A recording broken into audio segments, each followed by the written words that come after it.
स्वागत है आप सभी का फैक्चुअल में।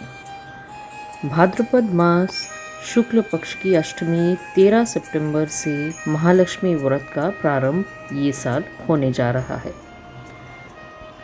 इसी दिन सर्वार्थ सिद्धि योग बन रहा है, जो कि सुबह 6:11 से शाम को 8:23 तक रहेगा।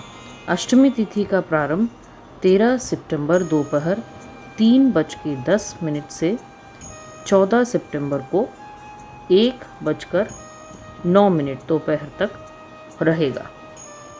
इस व्रत में महालक्ष्मी जी की पूजा पूरे विधि विधान के साथ की जाती है। धार्मिक मान्यताओं के अनुसार महालक्ष्मी व्रत को रखने से महालक्ष्मी की कृपा से श्रद्धालुओं की मनोकामना पूरी हो जाती है। महालक्ष्मी व्रत से जीवन की सभी समस्याएं दूर हो जाती है। इस व्रत में अन्न ग्रहण नहीं किया जाता। 16वें दिन महालक्ष्मी व्रत का उद्यापन किया जाता है। इस व्रत को करने से सुख समृद्धि और धन की प्राप्ति होती है। मान्यता यह भी है कि जिस की महिलाएं ये व्रत का पालन करती है, उस घर में पारिवारिक शांति हमेशा बनी रहती है। आइए जाने महालक्ष्मी व्रत कथा। एक गांव में एक गरीब ब्राह्मण रहता था। वो हर दिन विधि विधान से भगवान विष्णु की आराधना करता था। एक दिन उसकी भक्ति से प्रसन्न होकर भगवान विष्णु ने उसे दर्शन दिए और ब्राह्मण से एक वरदान मांगने के लिए कहा। तब ब्राह्मण ने उसके घर माँ लक्ष्मी का निवास होने की इच्छा जाहिर की। तब भगवान विष्णु ने ब्राह्मण को लक्ष्मी प्राप्ति का मार्ग बताया। भगवान विष्णु ने कहा कि मंदिर के सामने एक स्त्री आती है और वह यहाँ आकर उपले थापती है। तुम उस स्त्री को अपने घर आने का निमंत्रण देना, वह ही माँ लक्ष्मी है। भगवान विष्णु ने ब्राह्मण से कहा, जब माँ लक्ष्मी स्वयं तुम्हारे घर पधारेंगी तो घर धन धान्य से भर जाएगा। यह कहकर भगवान विष्णु अंतर्ध्यान हो गए। अगले दिन ब्राह्मण सुबह सुबह ही मंदिर के पास बैठ गया।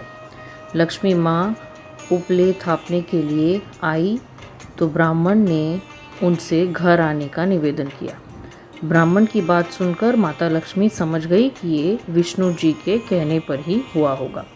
लक्ष्मी जी ने ब्राह्मण से कहा कि मैं तुम्हारे साथ चलूँगी, लेकिन तुम्हें पहले महालक्ष्मी व्रत रखना होगा। 16 दिन तक व्रत करना है और 16वें दिन चंद्रमा को अर्घ्य देने के तुम्हारे मनोकामना पूर्ण हो जाएगी। और बिल्कुल ऐसा ही हुआ। तभी से यह महालक्ष्मी व्रत की परंपरा चली आ रही है। तो किन बातों का ध्यान रखना चाहिए इस व्रत के दौरान? पूजा के दौरान पूजा स्थल पर हल्दी से कमल बनाकर उस पर माता लक्ष्मी की मूर्ति स्थापित करें और मूर्ति के सामने श्री यंत्र, सोने चांदी के सिक्के और फल फूल रखें। माँ लक्ष्मी पूजन में पानी से भरे कलश को पान के पत्तों से सजाकर मंदिर में रखना चाहिए और उसके ऊपर नारियल रखें। श्री यंत्र के बिना माँ लक्ष्मी जी की पूजा अधूरी मानी जाती है। माँ लक्ष्मी की मूर्ति के सामने श्री यंत्र को रखे कमल के फूल से उसकी भी पूजा करें। श्री यंत्र या महालक्ष्मी यंत्र को माँ लक्ष्मी के सामने स्थापित करें और उसकी पूजा अवश्य करें। यह चमत्कारी यंत्र धन वृद्धि के लिए बहुत ही उपयोगी माना जाता है। फल और मिठाई अर्पित करने के अलावा सोने चांदी भी चढ़ाए और उसके बाद माँ लक्ष्मी के 8 रूपों के मंत्र के साथ कुमकुम, चावल और फूल चढ़ाते हुए पूजा करें। कलश के पास हल्दी से कमल बनाएं और उस पर माँ लक्ष्मी की प्रतिमा को स्थापित करें। बाजार से मिट्टी का हाथी लाना न भूलें। साथ ही इसे सोने के आभूषणों से भी सजाएं। अगर आप हाथी पर नया सोना खरीद कर रखेंगे तो इसका विशेष भी लाभ आपको।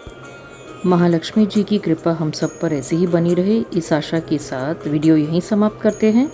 ज़रूर कर दे वीडियो को लाइक और ज़्यादा से ज़्यादा शेयर। चैनल के साथ जुड़े रहें, चैनल को सब्सक्राइब और बेल बटन पे टैप करके।